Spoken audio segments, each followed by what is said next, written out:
A busca por significado, de John Stott. Há muita coisa no mundo moderno que não somente sufoca o nosso senso de transcendência, mas também mina o nosso sentimento de significado pessoal. Nossa convicção de que a vida tem alguma importância. Primeiramente, existe o efeito da tecnologia.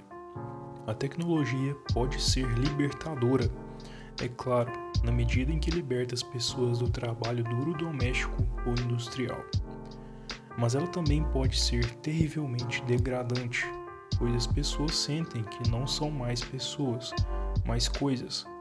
Suas vidas não processadas por computadores inanimados e suas personalidades são reduzidas a conjuntos de dados.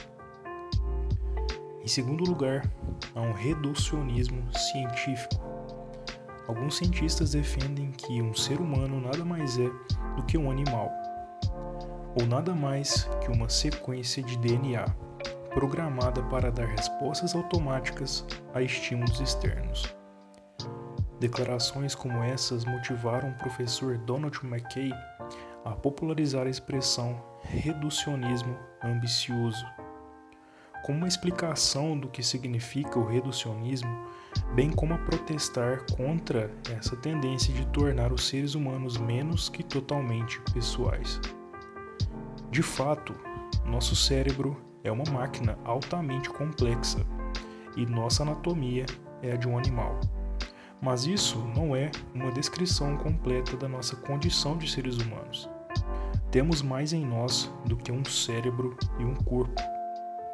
Em terceiro lugar, o existencialismo diminui o senso de significado das pessoas.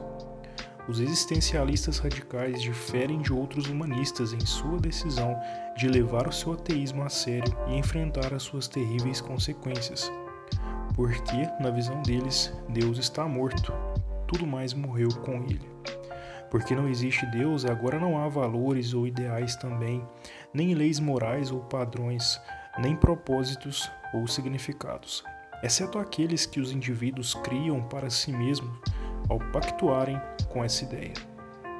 Não há nada que dê à minha existência qualquer significado, exceto a minha decisão de procurar por coragem de existir.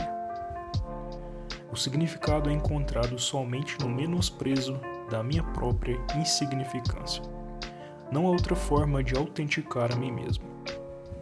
Mesmo que essa filosofia pareça sombriamente heróica, deve haver poucas pessoas capazes de fazer o truque de mágica de fingir ter significado quando sabem que realmente não tem, pois o significado é essencial para a sobrevivência. Foi isso que Viktor Frankl encontrou no campo de concentração de Auschwitz. Ele observou que os detentos mais prováveis de sobreviver eram aqueles que sabiam que havia para eles uma tarefa a realizar. Mais tarde, ele se tornou professor de psiquiatria e neurologia da Universidade de Viena e fundou a chamada Terceira Escola Vienense de Psiquiatria.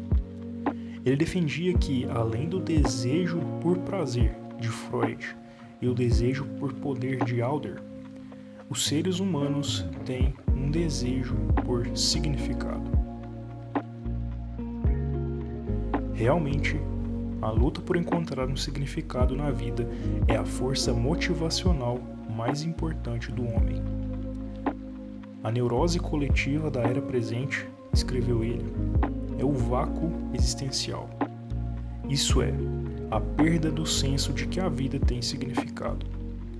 Às vezes ele perguntava a seus pacientes: por que você não comete suicídio? Uma pergunta surpreendente para um médico fazer a um paciente. Eles replicavam que havia alguma coisa, talvez o seu trabalho, o casamento ou a família, que fazia a vida valer a pena por eles.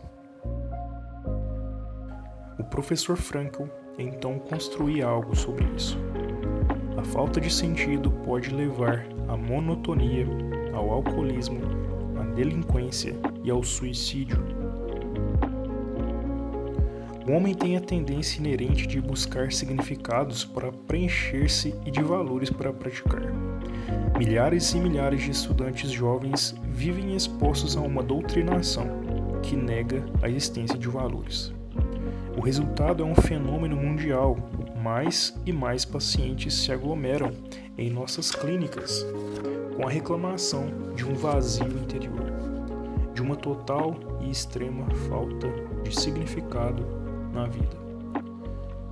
De acordo com Emily Durkheim, em seu clássico estudo sobre suicídio, o maior número de suicídios é causado pela falta de normas ou falta de significado. Quando alguém não tem um objetivo na vida ou tem um objetivo inatingível.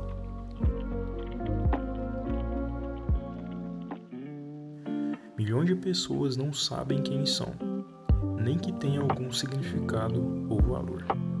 Daí vem o desafio urgente de dizer a elas quem elas são, esclarecer-lhes a respeito de suas identidades.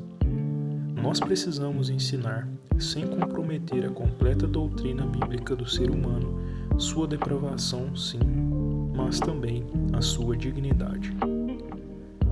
Nós cristãos acreditamos no valor intrínseco dos seres humanos, por causa das nossas doutrinas da criação e da redenção.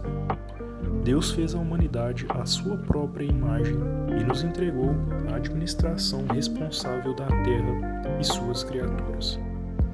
Ele nos dotou de faculdades racionais, morais, sociais, criativas dos animais.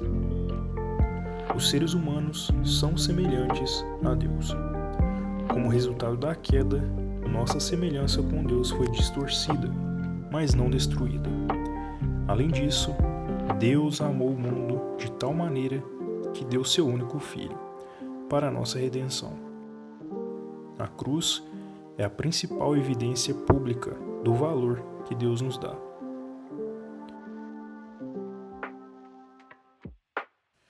O ensino cristão sobre a dignidade e o valor dos seres humanos é de extrema importância hoje, não só para nossa autoimagem e autorrespeito, mas até mesmo para o bem-estar da sociedade como um todo. Quando os seres humanos são desvalorizados, tudo mais na sociedade piora. As mulheres são humilhadas e as crianças são desprezadas. Os doentes são considerados um incômodo e os idosos um peso. As minorias étnicas são discriminadas. Os pobres são oprimidos e a justiça social lhes é negada. O capitalismo demonstra sua face mais desprezível. O trabalho é explorado nas minas e nas fábricas. Os criminosos são brutalizados na prisão. As opiniões da oposição são abafadas. Campos de concentração como Belsen são inventados pela extrema-direita e campos de trabalho formados como Gulag pela extrema-esquerda. Os descrentes são deixados para viver e morrer em sua perdição. Não há liberdade, nem dignidade, nem alegria descontraída. A vida humana parece não ser digna de ser vivida, porque já nem parece humana. Mas quando os seres humanos são valorizados como pessoas, devido ao seu valor intrínseco, tudo muda. Homens, mulheres, crianças, todos são honrados. Os enfermos recebem cuidado e os idosos são capacitados a viver e morrer com dignidade.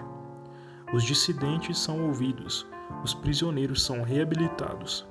As minorias são protegidas e os oprimidos são libertos.